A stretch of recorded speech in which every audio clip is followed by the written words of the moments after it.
Assalamualaikum warahmatullahi wabarakatuh. Salam sejahtera untuk kita semua. Salam, namo buddhaya, salam kebajikan, dan salam Indonesia. Yang kami hormati Bapak Ibu guru seluruh SMA dan SMK sekota Yogyakarta. Yang kami hormati segenap panitia penyelenggara pekan masa pengenalan lingkungan sekolah, dan yang kami cintai, kami banggakan anak-anakku, murid atau siswa baru SMA dan SMK se-Kota Yogyakarta. Terima kasih, hari ini kami dari Badan Kesatuan Bangsa dan Politik Kota Yogyakarta hadir di sini bersama kalian untuk bersama-sama kita mengadakan masa pengenalan lingkungan sekolah. Kemudian yang selanjutnya kami juga mengucapkan terima kasih kepada kalian semua dan selamat karena sudah memilih sekolah dan mempunyai sekolah sesuai dengan harapan kalian, dan semoga tetap bersemangat selalu. Hari ini kami sekali lagi dari Badan Kesatuan Bangsa dan Politik Kota Jakarta akan menyampaikan materi yaitu budaya demokrasi.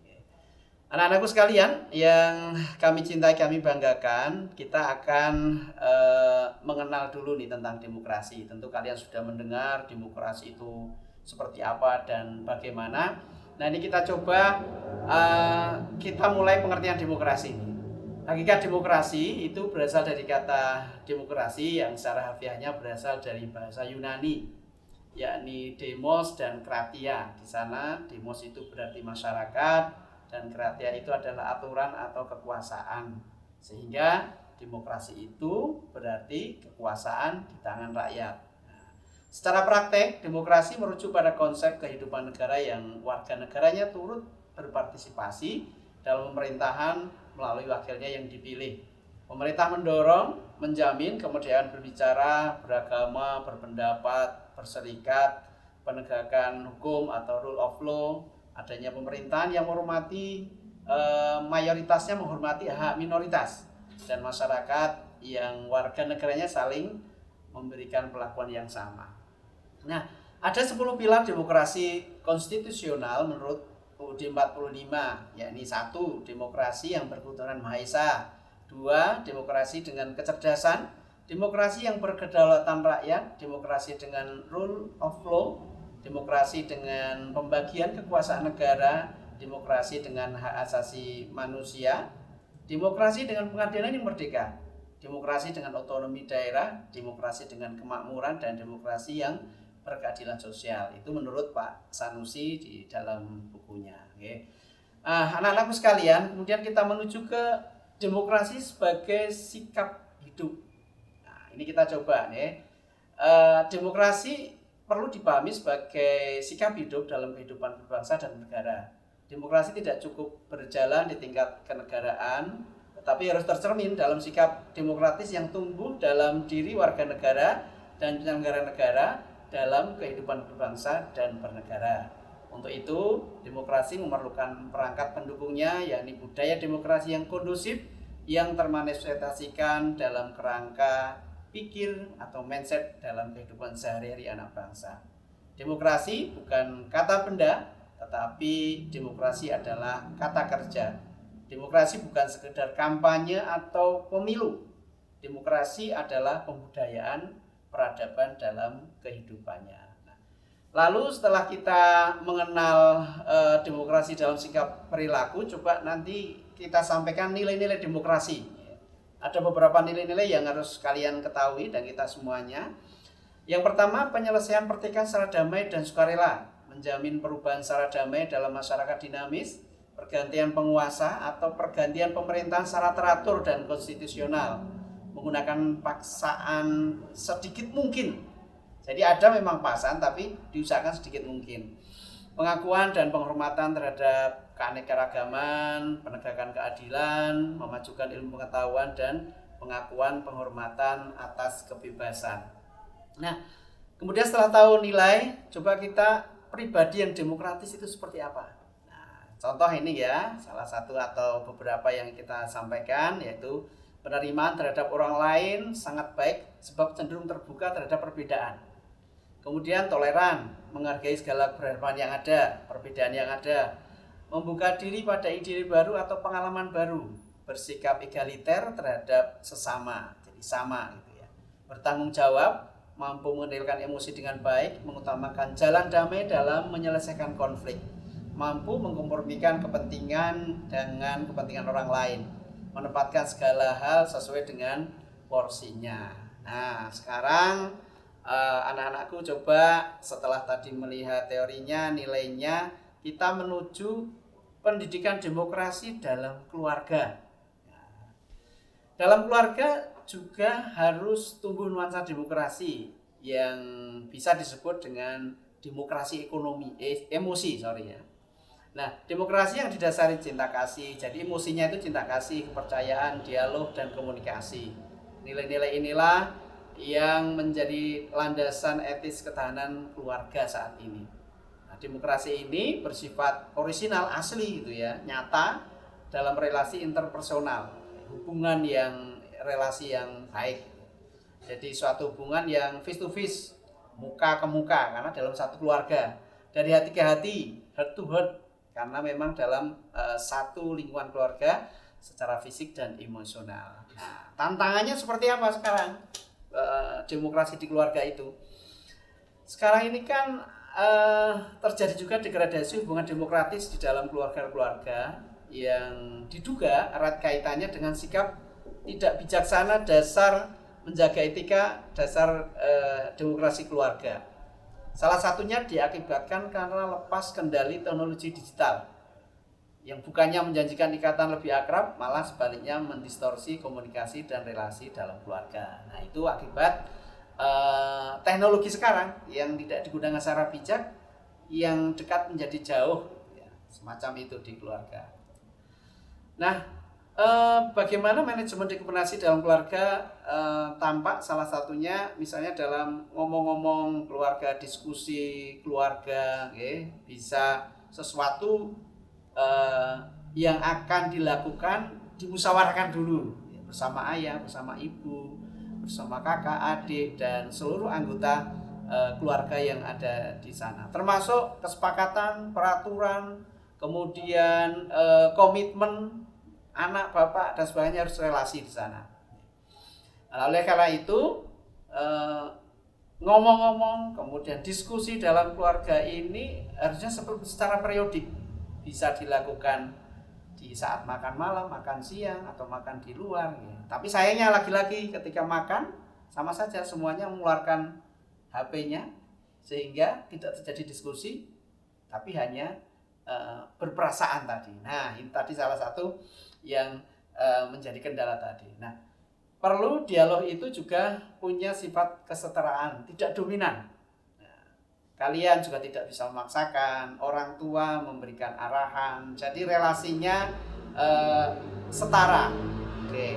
Nah, itu tadi di keluarga. Nah, sekarang coba kita lihat gimana sih demokrasi di sekolah.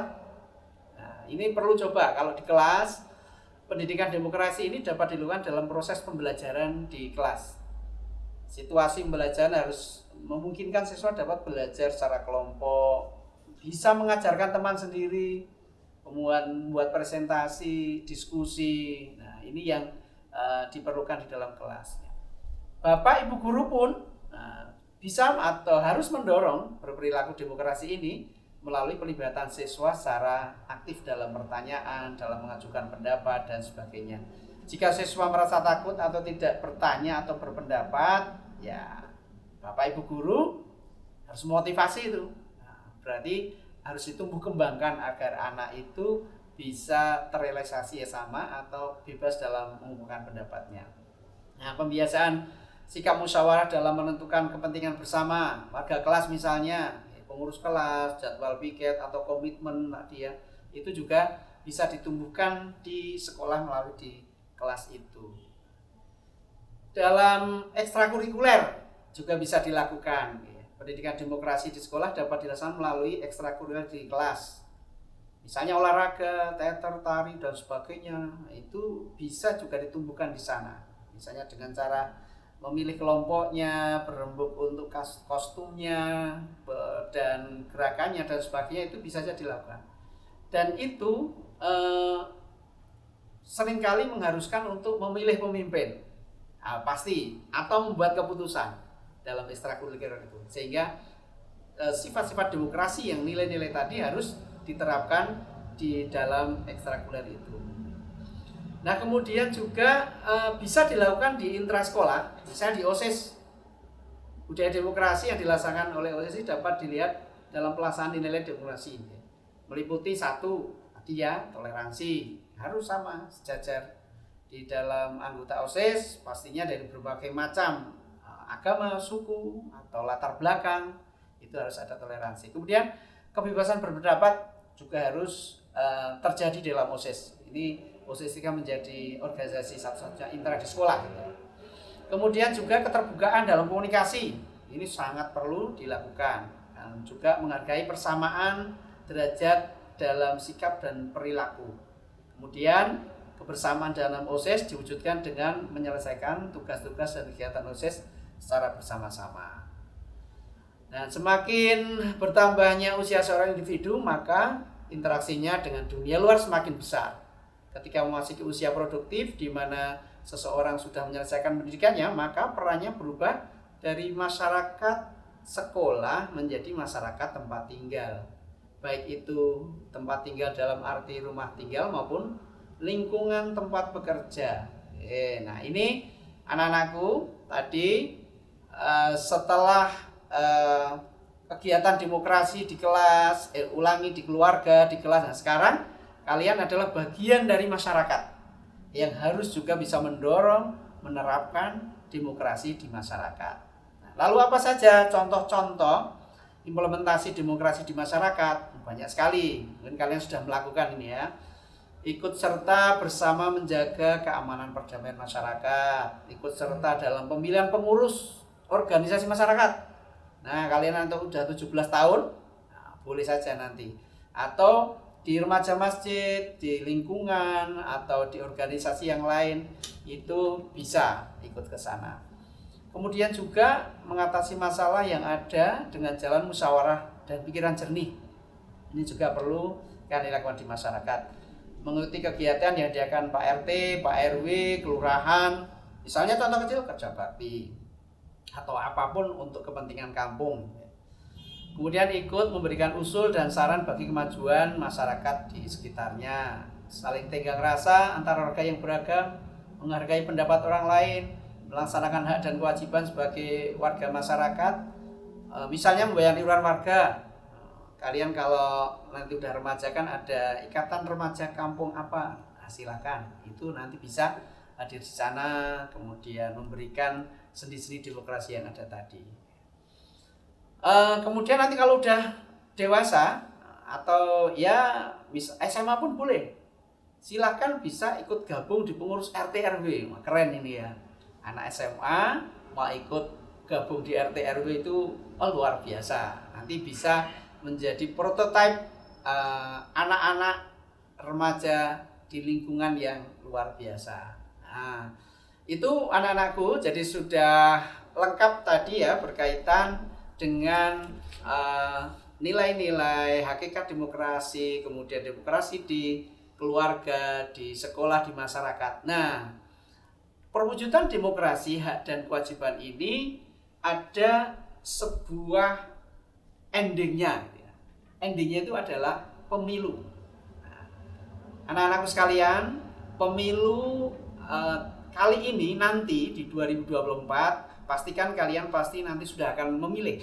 Karena pada tahun 2024 pastinya sudah 17 tahun ya.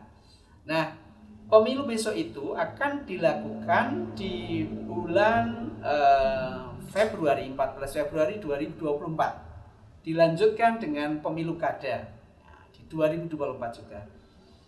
Pastikan pemilu nanti kalian harus sudah terdaftar sebagai pemilih. Silahkan dihubungi Pak RT, Pak RW, atau nanti bisa di medsosnya KPU. Nanti cek.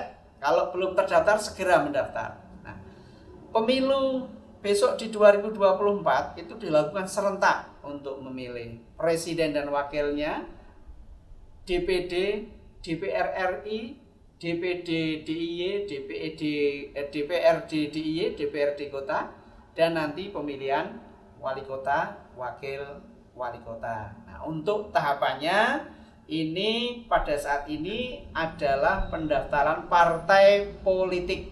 Nah, ingat nanti kalau untuk kampanye juga harap tidak usah ikut-ikutan yang kampanye yang menyalahi aturan. Wah, dengan knalpot di gelombong dan lain sebagainya, ya stop. Kalian harus bisa mempresentasikan anak-anak generasi Z, Zilenium harus kreatif, tidak seperti generasi yang dahulu.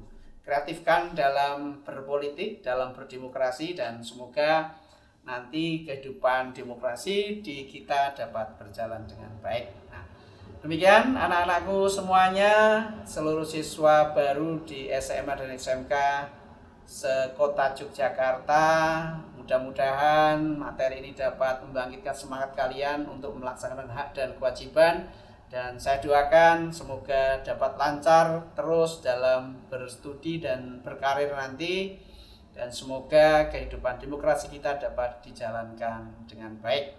Demikian, terima kasih dan selamat untuk kalian, sukses untuk kalian.